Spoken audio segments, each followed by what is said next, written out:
She's an architect turned UX designer at Dialogue Theory, a design agency in Brooklyn, and today she's going to talk about how she thinks using better instructions can help create better products. Let's welcome her. Hi everyone, my name is Lillian, as she mentioned, and today I'm going to talk about, I need to get this up. Yeah, today I'm going to, wait.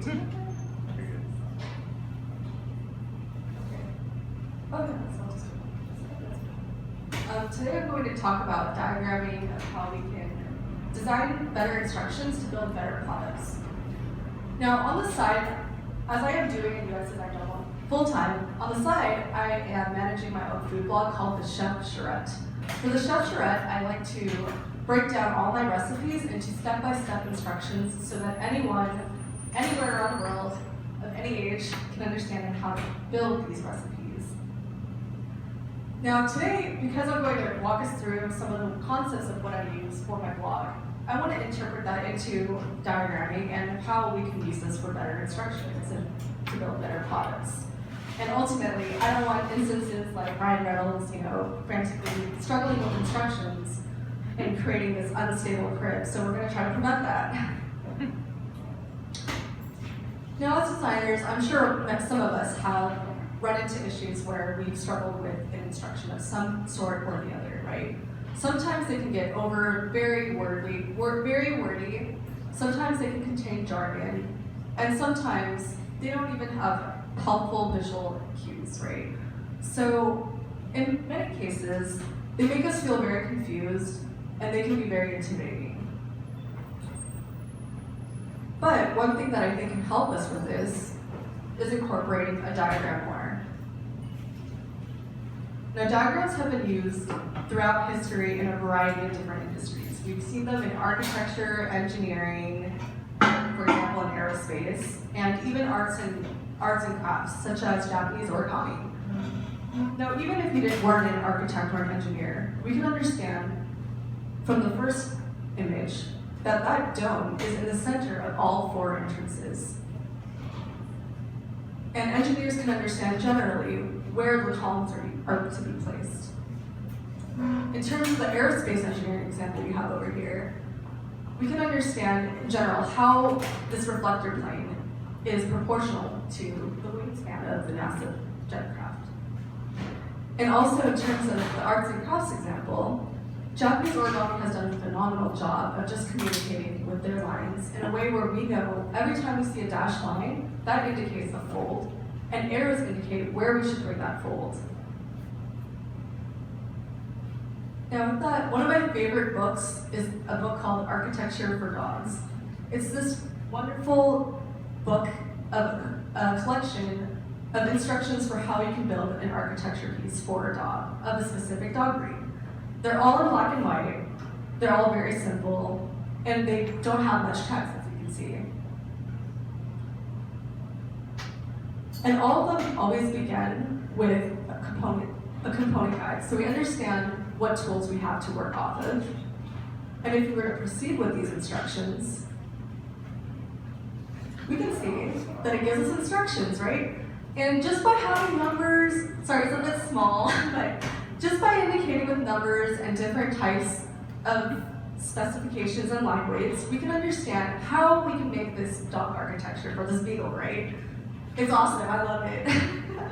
On the left, you can see this exploded axon that shows us generally how everything would come together. And then on the right, whether we read left or right or up or down, we can understand in what sequence we should be following these steps. Now with that, I want us to go through a little exercise and think about a time, or just imagine yourself at home wanting to make something, right? You're just wanting to get crafty, and let's say you want to make Samara. So I don't know if you guys have watched The Raid, but Samara is this horrifying woman, and let's say you just, in some case, maybe it's for Halloween, you wanted to make her. So you decide to go to Ikea, and you find out, wow, how convenient, they have a Samara kit just to make for you. Like, you just make it just by following these diagrams, right? And although this looks very clear and easy to understand, there's a couple of major flaws in here, right?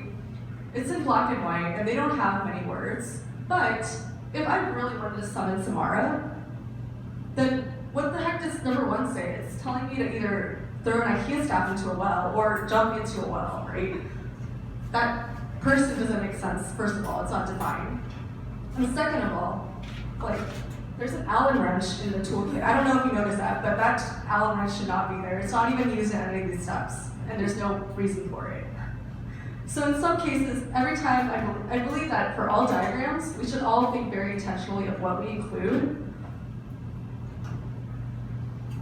to prevent things of like perhaps making something entirely different. Like let's say this person just completely failed and magically made a cat.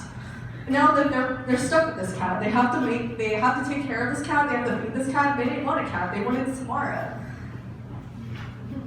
Great. Now, in every industry that I was in, like architecture, interior design, and UX design, I realized that we fundamentally have a design system in some form or the other. And a design system is simply a toolkit for us to document our components and various visual styles, right? These components should be very consistent because we're going to be sharing this with a team. They're meant to guide ourselves, designers, and other developers to build the product that is up to date. And there's various ways that we can create this component, this design system. We can have specific parts, like for example, in this case, I wanted to bring all these buttons together. And I wanted to show the different states of these buttons for the developers. Sorry, it's really hard to see.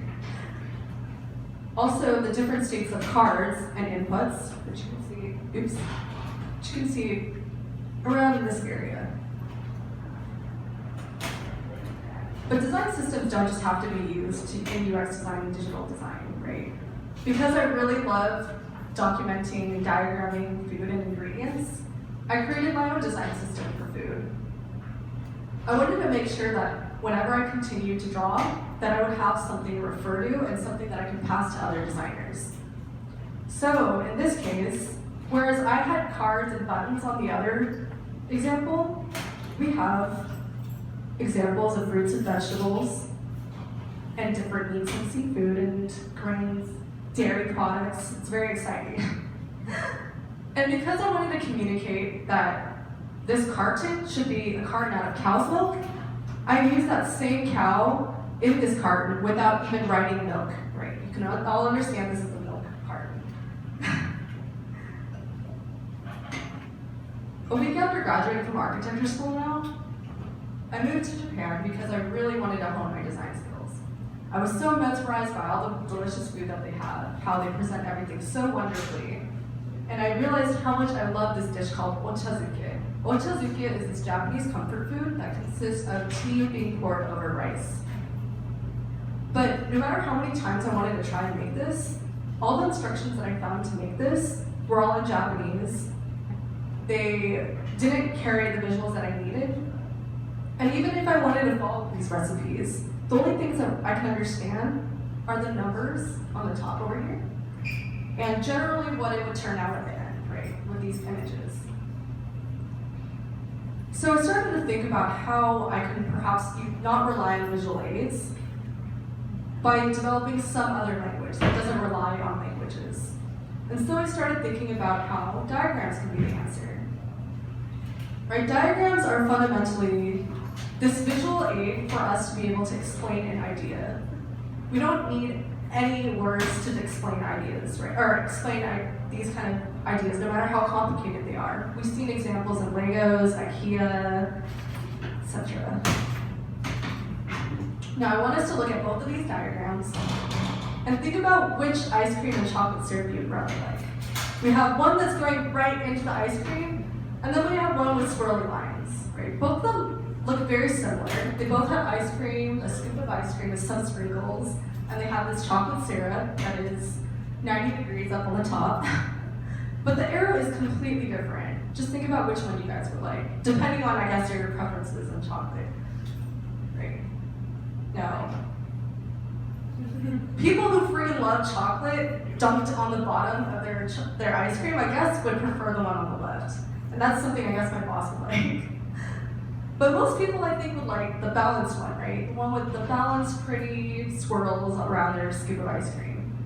My point is that lines can communicate completely different things. So when I was developing my Ikea recipe, I was realizing that not only can you do so much just by adding a different arrow, but you can also add so much depth just by varying the different types of line thicknesses.